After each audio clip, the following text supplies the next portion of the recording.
Assalamu alaikum, dear students, welcome to lecture series on chemistry of D block elements. आज के lecture में हम discuss करने जा रहे हैं स्टेबिलिटी ऑफ कम्प्लेक्स कंपाउंड्स। तो चलो स्टार्ट कर लेते हैं। कम्प्लेक्स कंपाउंड्स की थर्मोडायनामिक स्टेबिलिटी और काइनेटिक स्टेबिलिटी का क्या मतलब है? Thermodynamic stability deals with stability constant. अब स्टेबिलिटी कांस्टेंट क्या होता है? ये आप लोगों के एक general reversible complexation complex formation reaction नज़र आ रहे हैं। जैसे कि आप लोग जानते हैं कि एक रिवर्सिबल रिएक्शन के इक्विलिब्रियम कांस्टेंट एक्सप्रेशन हम इस तरह लिखते हैं। तो जो कम्प्लेक्सेशन या कम्प्लेक्स फॉर्मेशन रिएक्शन होता है, इनके इक्विलिब्रियम कांस्टेंट को हम फॉर्मेशन कांस्टेंट कहते हैं या स्टेबिलिटी कांस्टेंट कहते हैं। कम्प्लेक्स कंपाउंड की thermodynamic stability deal with stability constant हो। एक कम्प्लेक्स कंपाउंड अगर थर्मोडायनामिकली स्टेबल है, इट्स मीन कि इनकी स्टेबिलिटी कांस्टेंट की वैल्यू बहुत ज़्यादा होती है और वो सॉल्यूशन में बेक अपने कंपोनेंट में डिसोसिएट नहीं होता। In 1927 Bells classify complex compound into two classes of stable complexes and unstable complexes. Thermodynamically stable complexes होते हैं जिनकी स्टेबिलिटी कांस्टेंट की वैल्यू बहुत ज़्यादा होती है, वो सॉल्यूशन में बेक अपने कंपोनेंट में डिसोसिएट नहीं होते। और थर्मोडायनामिकली अनस्टेबल कम्प्लेक्सेस हमारे पास वो कम्प्लेक्सेस है जिनकी स्टेबिलिटी कांस्टेंट की वैल्यू कम होती है, वो सॉल्यूशन में बेक अपने कंपोनेंट में डिसोसिएट हो जाते हैं। फॉर एग्जांपल टेट्रासियानो मर्क्यूरेट हमारे पास थर्मोडायनामिकली एक स्टेबल कम्प्लेक्स है। इनकी स्टेबिलिटी कांस्टेंट की वैल्यू बहुत हाई होती है, 10⁻42 एक हाई वैल्यू है। तो ये एक स्टेबल कम्प्लेक्स होता है, ये सॉल्यूशन में बेक अपने कंपोनेंट में डिसोसिएट नहीं होता। अब काइनेटिक स्टेबिलिटी का क्या मतलब है? Kinetic stability deals with the rate of reaction. With respect to kinetic stability हमारे पास कम्प्लेक्सेस के दो टाइप्स है, एक को हम कहते हैं लिबाइल कम्प्लेक्सेस और दूसरे को कहते हैं इनर्ट कम्प्लेक्सेस। लिबाइल कम्प्लेक्सेस वो कम्प्लेक्सेस होते हैं जिनमें एक लिगेंड को दूसरे लिगेंड पे रिप्लेस करना इजी होता है, और इनर्ट कम्प्लेक्सेस ऐसे कम्प्लेक्सेस होते हैं जिसमें एक लिगेंड दूसरे पे रिप्लेस करना मुश्किल होता है, एक लिगेंड दूसरे पे रिप्लेस नहीं होता। तो इनको फिर हम कहते हैं इनर्ट कम्प्लेक्सेस। अब थर्मोडायनामिक स्टेबिलिटी और काइनेटिक स्टेबिलिटी के दरमियान क्या रिलेशन है? इन दो स्टेबिलिटी के दरमियान कोई रिलेशन नहीं होता। फॉर एग्जांपल एक स्टेबल कम्प्लेक्स लिबाइल भी हो सकता है और इनर्ट भी हो सकता है। इस तरह एक इनर्ट अनस्टेबल कम्प्लेक्स भी लिबाइल भी हो सकता है और इनर्ट भी हो सकता है। फॉर एग्जांपल ये टेट्रासियानो मर्क्यूरेट हमारे पास थर्मोडायनामिकली तो एक स्टेबल कम्प्लेक्स है, लेकिन अगर हम इनकी काइनेटिक स्टेबिलिटी की बात करें तो ये लिबाइल कम्प्लेक्स होता है। इनमें सियानो लिगेंड दूसरे सियानो लिगेंड पे इजीली रिप्लेस हो जाता है। सॉल्यूशन में अगर आप लोग दूसरा सियानो लिगेंड डाल दें जिसमें कार्बन नॉर्मल कार्बन की जगह कार्बन 14 हो, तो ये कार्बन 14 वाला सियानो लिगेंड नॉर्मल सियानो लिगेंड को बहुत क्विकली रिप्लेस कर देता है। जब इसमें एक लिगेंड दूसरी पे बहुत क्विकली रिप्लेस होता है तो इनको हम कहते हैं लिबाइल कम्प्लेक्स। लेकिन अगर इनकी थर्मोडायनामिक स्टेबिलिटी की बात करें तो ये एक स्टेबल कम्प्लेक्स होता है। इनके स्टेबिलिटी कांस्टेंट की वैल्यू बहुत हाई होती है, ये सॉल्यूशन में बेक अपने कंपोनेंट में डिसोसिएट नहीं होता।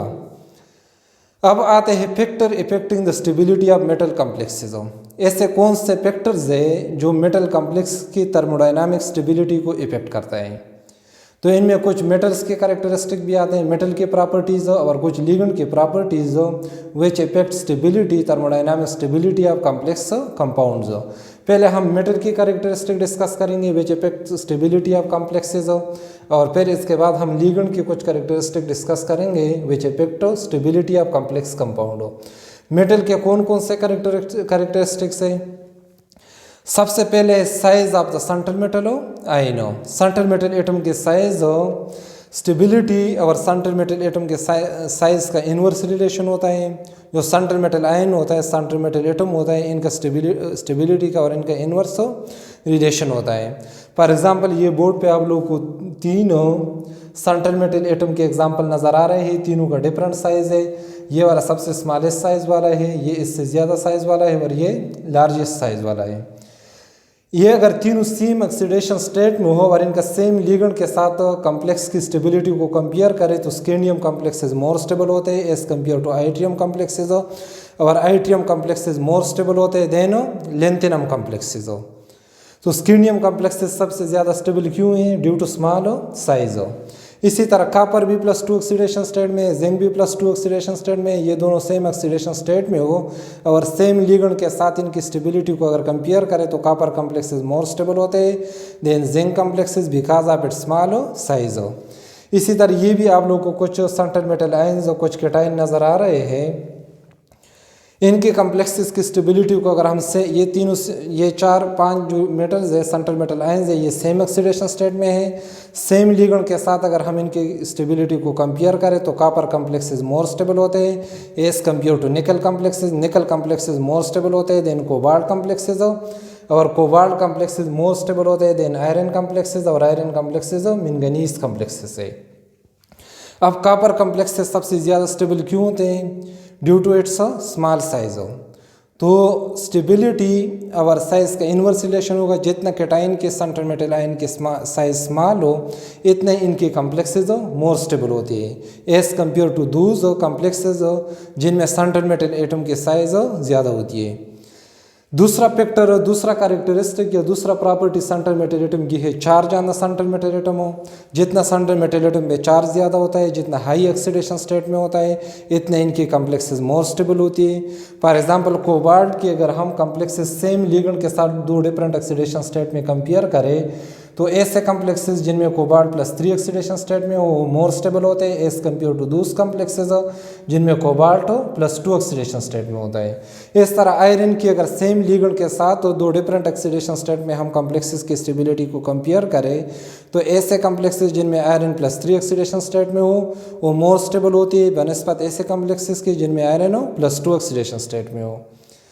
अब इन 2 फैक्टर को कंबाइन करके तो इनको हम कहते हैं ionic potential of the central metal ion. Ionic potential का means charge on the central metal ion divided by size of the central metal ion.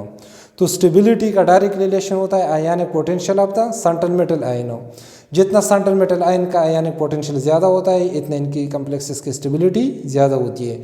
For example ये 3 सेंट्रल मेटल आयन के एग्जांपल है, 3 केटाइंस आप लोगों को नज़र आ रहे हैं। इनके कॉम्प्लेक्सेस की स्टेबिलिटी को अगर हम कंपेयर करें थोरियम कॉम्प्लेक्सेस मोर स्टेबल होते हैं as compare to yttrium complexes is more stable than nickel complexes. Thorium complexes क्यों मोर स्टेबल है? क्योंकि इनमें आयनिक पोटेंशियल की वैल्यू 4.2 सबसे ज़्यादा है।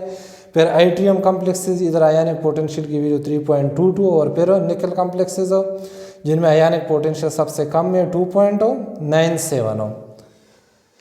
फिर चौथी प्रॉपर्टी सेंट्रल मेटल एटम की है fourth characteristic electronegativity and polarising power. Stability का डायरेक्ट रिलेशन होता है इलेक्ट्रोनेगेटिविटी और पोलराइजिंग पावर के साथ सेंट्रल मेटल आयंस की। वैसे तो डी ब्लॉक एलिमेंट्स की इलेक्ट्रोनेगेटिविटी वैल्यूज लो होती है, लेकिन अगर आपस में कंपेयर करें तो फिर जिस एलिमेंट की इलेक्ट्रोनेगेटिविटी वैल्यू ज़्यादा है तो इनके कॉम्प्लेक्सेस मोर स्टेबल होगी बनस्पत दूसरे एलिमेंट के जिनकी इलेक्ट्रोनेगेटिविटी वैल्यू कम है। Electronic configuration of the central metal ion की अगर बात करें, इलेक्ट्रॉनिक कन्फिगुरेशन ऐसे सेंट्रल मेटल आयन जिनके आउटर मोस्ट शेल में 8 इलेक्ट्रॉन होते हैं, आउटर मोस्ट ऑर्बिट में 18 इलेक्ट्रॉन हो या 18 + 2 इलेक्ट्रॉन हो, तो ऐसे सेंट्रल मेटल आयन की कॉम्प्लेक्स लेस स्टेबल होती है बनस्पत ऐसे सेंट्रल मेटल आयंस की जिनके वैलेंस शेल में जिनके पास partially filled d orbitals available हो इलेक्ट्रॉन एक्सेप्ट करने के लिए।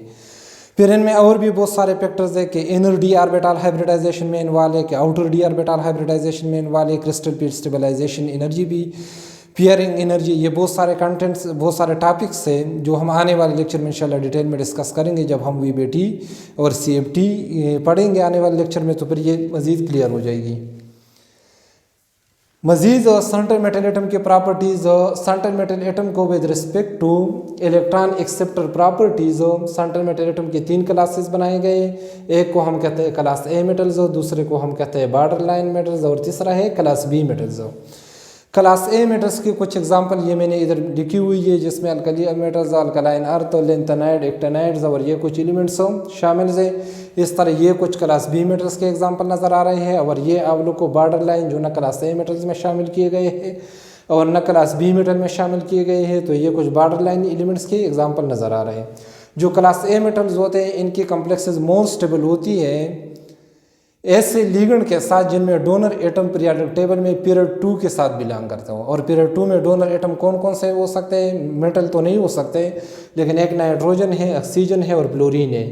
इट्स मीन कि क्लास ए मेटल्स ऐसे लिगेंड के साथ तो ज़्यादा स्टेबल कॉम्प्लेक्सेस बनाते हैं जिनमें डोनर एटम ऑक्सीजन हो, फ्लोरीन हो या नाइट्रोजन हो, बनस्पति ऐसे लिगेंड जिनका डोनर एटम हो थर्ड पीरियड या फोर्थ पीरियड और सेकंड पीरियड के अलावा किसी और पीरियड से बिलोंग करता हो। और क्लास बी मेटल इसके बरकस से क्लास बी मेटल ऐसी लिगेंड के साथ स्टेबल कॉम्प्लेक्सेस बनाते हैं जिनका डोनर एटम पीरियड 2 से बिलोंग नहीं करता, पीरियड 2 के अलावा पीरियड 3 से, पीरियड टेबल के पीरियड 3 या पीरियड 4 से बिलोंग करता हो, तो इनके साथ फिर class B metal stable complexes बनाते हैं। तो अभी तक जो हमने डिस्कस किए, हमने मेटल के कुछ प्रॉपर्टीज़ डिस्कस किए which effect stability of complex compounds हो। अब आते हैं लिगेंड्स की कुछ प्रॉपर्टीज़ डिस्कस करने जा रहे हैं which effect stability of complex compounds हो। लिगेंड के कौन कौन से प्रॉपर्टीज़ हो, सबसे पहले इनमें आ जाता है size and charge of the ligand हो। लिगेंड जितना स्मॉल साइज का हो, जितना हाई नेगेटिवली चार्ज हो, इतने इनकी कॉम्प्लेक्स की स्टेबिलिटी ज़्यादा होती है। फॉर एग्जांपल अगर हम हैलाइड आयन की कॉम्प्लेक्सेस की स्टेबिलिटी को आपस में कंपेयर करें तो फ्लोराइड आयन की फ्लोराइड कॉम्प्लेक्सेस की मोर स्टेबल होगी एज कंपेयर टू क्लोराइड, और क्लोराइड मोर स्टेबल होगी एज कंपेयर टू ब्रोमाइड, और ब्रोमाइड कॉम्प्लेक्सेस मोर स्टेबल होती है as compare to iodide complexes हो।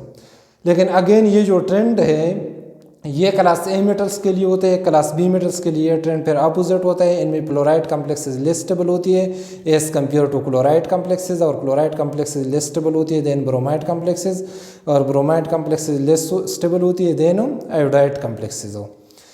दूसरा लिगेंड की प्रॉपर्टीज आ जाती है dipole moment of the ligands हो।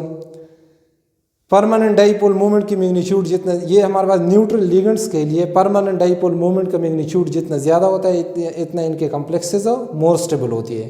फॉर एग्जांपल इमोनिया में परमानेंट डाइपोल मोमेंट का मैग्नीट्यूड ज़्यादा होता है एज कम्पेयर टू एथिलामीन हो, तो इमोनिया कॉम्प्लेक्सेस मोर स्टेबल होती है as compare to ethylamine complexes. Ethylamine complexes more stable होती है as compare to diethylamine, और diethylamine complexes more stable होती है as compare to try एथिलामीन।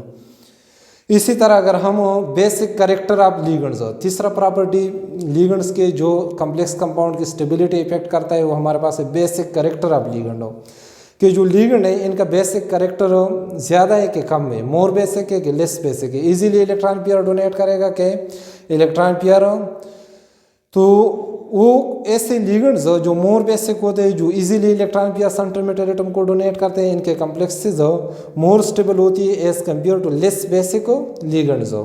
For example fluoride complexes more stable होने चाहिए as compare to chloride and bromide complexes हो। और अगर इन तीनों के कॉम्प्लेक्सेस कंपेयर करें तो इमोनिया कॉम्प्लेक्सेस मोर स्टेबल होती है as compare to H2O complexes हो, और H2O गुड लिगेंड होता है एज कम्पेयर टू HFO। इसी तरह कुछ लिगेंड्स में पाई बॉन्डिंग कैपेसिटी होती है। Pi bonding capacity of ligands हो, कुछ लिगेंड जैसे सियानो हो गया, कार्बोनाइल होते हैं, इनमें पाई बॉन्डिंग कैपेसिटी होती है। यह सेंट्रल मेटल एटम के साथ सिर्फ सिग्मा बॉन्ड नहीं बनाता बल्कि पाई बॉन्ड भी बनाते हैं। तो सेंट्रल मेटल एटम के साथ ये जब डबल बॉन्ड बनाते हैं तो इनके कॉम्प्लेक्सेस मोर स्टेबल होते हैं as compare to other ligands जिनमें पाई बॉन्डिंग कैपेसिटी नहीं होती।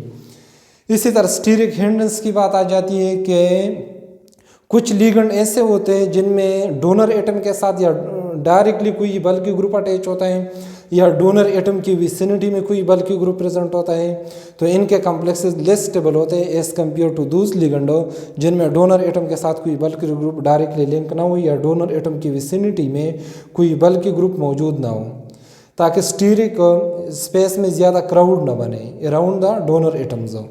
फॉर एग्जांपल अगर निकल की आप लोग कॉम्प्लेक्सेस कंपेयर करें, निकल कॉम्प्लेक्सेस की स्टेबिलिटी कंपेयर करें निकल complex with 8 hydroxy quinoline ion, या निकल कॉम्प्लेक्स की स्टेबिलिटी ज़्यादा होती है बनस्पत निकल की कॉम्प्लेक्स की with 2 methyl 8 hydroxo quinoline ion, क्योंकि अगर निकल के जो कॉम्प्लेक्स होता है विद 2 मेथल 8 हाइड्रॉक्सी क्विनोलिन हो तो इनमें डोनर की एटम की विसिनिटी में एक बल्कि ग्रुप प्रेजेंट होता है जो लिगेंड मेटल बॉन्ड को वीक कर देता है और स्टेबल कॉम्प्लेक्स की स्टेबिलिटी लो होती है as compare to the other one.